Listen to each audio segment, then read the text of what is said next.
What's up, guys? In this tutorial, I will show you how to remove highlighting in Microsoft Word.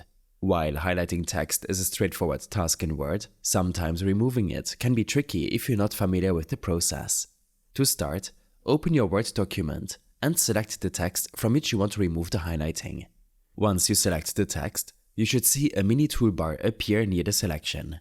From this toolbar, click on the highlight icon, which should be visible.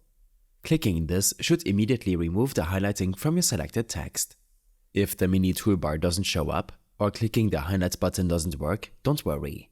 You can also remove highlighting from the Home tab in the ribbon.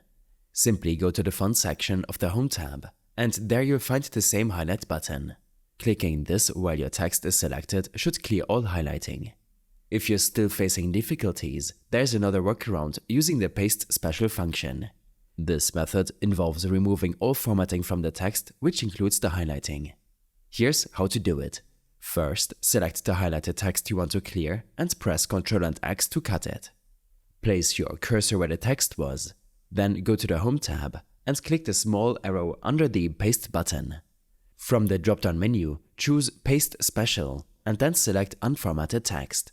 This action will paste the text back into the document without any formatting, including the highlight. These methods should help you manage and remove any unwanted highlighting in your Word documents effectively. I hope this helped you out. Leave a comment if you have any questions and see you in the next one.